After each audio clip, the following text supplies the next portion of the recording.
নাটোরের নলডাঙ্গায় ভূমি অধিগ্রহণ না করেই দখল করে সড়ক নির্মাণের প্রতিবাদে মানববন্ধন ও বিক্ষোভ মিছিল করেছে ভুক্তভোগী পরিবার। সেই সাথে এই বিষয়ে 7 দিনের মধ্যে পদক্ষেপ না নিলে সড়ক ও রেলপথ অবরোধের হুঁশিয়ারি দেওয়া হয়। নাটোর জেলা প্রতিনিধি জানান, বুধবার সকালে নাটোর নওগাঁ আঞ্চলিক মহাসড়কের মাধনগর ভাদ্রিপাড়া এলাকায় এ মানববন্ধন ও বিক্ষোভ মিছিল কর্মসূচি পালন করেন তারা। ঘণ্টাব্যাপী চলা এই কর্মসূচিতে ভুক্তভোগী পরিবারের সদস্য সহ এলাকাবাসীও অংশ নেয়। এর আগে জেলা প্রশাসক বরাবর একটি লিখিত অভিযোগ প্রদান করা হয়। লিখিত অভিযোগে আবেদনকারী মোহাম্মদ খাত্তাফ হোসেন প্রাং উল্লেখ করেন, উক্ত জমির মালিক তারা 5 ভাই। তাদের জমির খারিজ খাজনা সবই রয়েছে।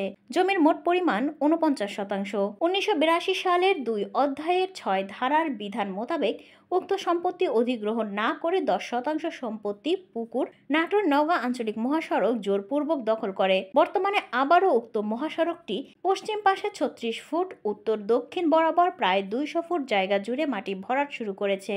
তাতে পুকুরের বাকি অংশ আর পুকুর হিসেবে গণ্য হবে না। তাই সরকারের কাছে তাদের দাবি, জমি অধিগ্রহণ করে তারপর সড়ক নির্মাণ করা হোক। এভাবে জবরদখল করলে তাদের অপূরণীয় ক্ষতি হবে। স্থানীয় এলাকাবাসী ও ক্ষতিগ্রস্ত পরিবারের সদস্য মোহাম্মদ খাত্তাফ হোসেন প্রামাণিক, মোহাম্মদ সাদাত হোসেন, মোহাম্মদ হাসান আলী বলেন, জমি অধিগ্রহণ না করেই তাদের জমির ওপর দিয়ে সড়ক নির্মাণ করা হচ্ছে। এতে তারা ক্ষতিপূরণ চেয়েও পাচ্ছেন না। সড়কের জন্য তাদের কিছু জমি চলে যাবে। সবাই চান সড়কটি হোক, তবে তারা তাদের ক্ষতিপূরণও চাচ্ছেন। 7 দিনের মধ্যে এই বিষয়ে পদক্ষেপ গ্রহণ করা না হলে প্রয়োজনে সড়ক ও রেলপথ অবরোধ করতে বাধ্য হবেন তারা। এ বিষয়ে সরকারের কাছে ন্যায় বিচারের দাবি জানান ভুক্তভোগীরা। পৈতৃক সম্পত্তি রাস্তা হচ্ছে, আমরা কোনো পাইনি। আমরাও চাই রাস্তা হোক, কিন্তু রাস্তা হবে সে তার একটা তো আছে, মূল্য তো আছে।